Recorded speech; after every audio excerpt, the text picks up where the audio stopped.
नमस्कार। जनशोध न्यूज में आपका स्वागत है। मैं प्रदीप तिवारी। धीरे धीरे सही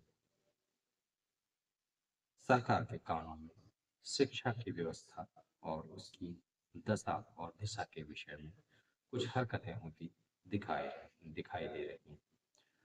जनशोध शुरुआत से ही अपने इस मुद्दे को प्रमुखता से उठाता रहा है, क्योंकि जनशोध का मानना है कि शिक्षा इस समाज के निर्माण और इस राष्ट्र के निर्माण सबसे प्रमुख घटक है। उस पर सबसे अधिक ध्यान देने की आवश्यकता है। जनशोध ने अपने पहले के कई एपिसोडों में शिक्षा की वर्तमान व्यवस्था पर विस्तृत रिपोर्ट आपके सामने प्रस्तुत की है। आपने उसे साझा भी किया है, आपने उसे पसंद भी किया है। जनशोध ने उस पर अनेक समस्याओं की ओर इशारा किया है। शिक्षा के क्षेत्र में कार्य कार्य कर रहे शिक्षकों की योग्यता, जो कि सरकारी स्कूल में है और प्राइवेट स्कूल में है, उन पर भी जनशोध ने विस्तृत रिपोर्ट दी है और उसमें सुधार के भी उपाय सुझाए हैं। इसके अलावा एक प्रमुख मुद्दा मैनेजमेंट को लेकर भी उठाया गया है। शिक्षा के क्षेत्र में शिक्षा को चलाने में शिक्षकों की सर्वोपरि स्थिति होना चाहिए। इस पर जनशोध ने स्पष्ट एक अपना मत रखा था। इसके अलावा मध्य प्रदेश सहित पूरे देश में शिक्षा के प्राइवेटाइजेशन की प्राइवेट स्कूल जो चल रहे हैं, उनकी व्यवस्थाओं पर जनशोध ने प्रमुखता से खबर अपने चैनल के माध्यम से दी थी।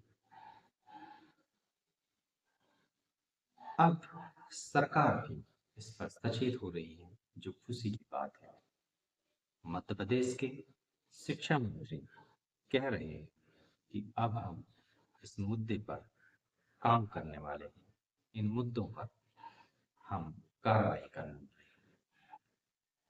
मध्य प्रदेश के शिक्षा मंत्री कह रहे हैं कि प्राइवेट स्कूलों की हमने कैटेगरी बनाई है।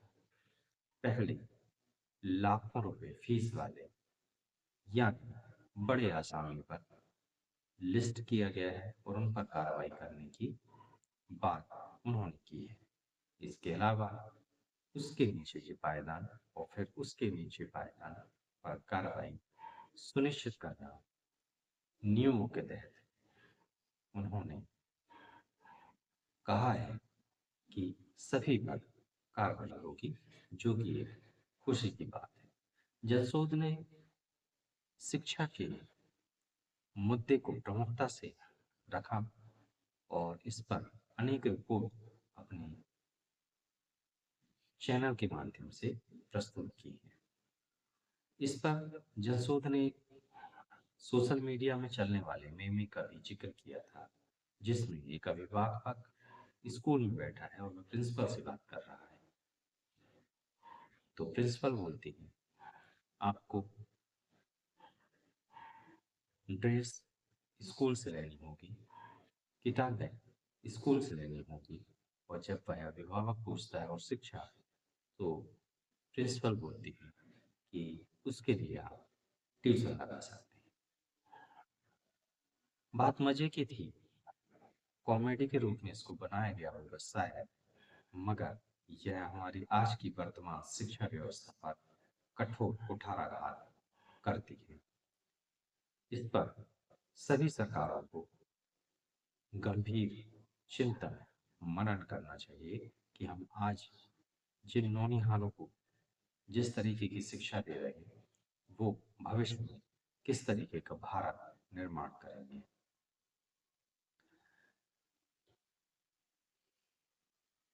अगर सरकार, मैं मध्य प्रदेश सरकार की बात कर रहा हूँ, अगर सही में चेत गई है और वह इन प्राइवेट प्राइवेट स्कूलों पर कार्रवाई करने जा रही है और पहले नंबर पर लाखों की फीस वाले स्कूल हैं, तो इस पर भी जलसूद की पैनी नजर होगी, क्योंकि जलसूद इस मुद्दे को हल्के में नहीं लेता है और आसानी से इसे छोड़ने वाला भी नहीं।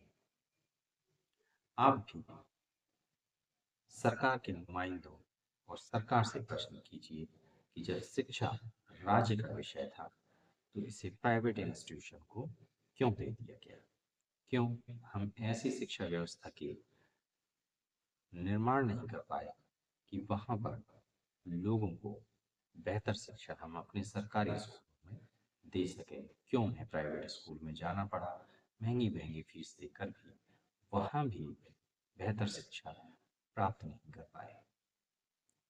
आप सरकार और अपने क्षेत्र के जिला अधिकारियों से इस पर प्रश्न जरूर कीजिएगा, आप पूछिएगा जरूर, क्योंकि आप पूछेंगे नहीं तो वे बताएंगे नहीं। बेखौफ पत्रकारिता और बुलंद आवाज का सुनना चाहते हैं तो लाइक और सब्सक्राइब करना ना भूलिएगा, ताकि इस तरह की न्यूज़ आपको मिलती रहे। जलसोद प्रमुख समस्याओं के साथ बुलंद आवाज के साथ आपके साथ खड़ा है और हम उन मुद्दों को हमेशा उठाते रहेंगे जो आम लोगों और आम लोगों की जिंदगी से सरोकार रखते हैं। हमारे चैनलों में बेवजह की बहसें और किसी फिल्मी एक्ट्रेस पर घंटों चर्चा हम आयोजित नहीं करते हैं, केवल और केवल लोगों के मुद्दे उठाते हैं जिससे आम जनता का सरोकार, तो सरोकार से कनेक्ट रहने के जुड़े रहिए, जलस्रोत से देखते रहिए जलस्रोत। नमस्कार।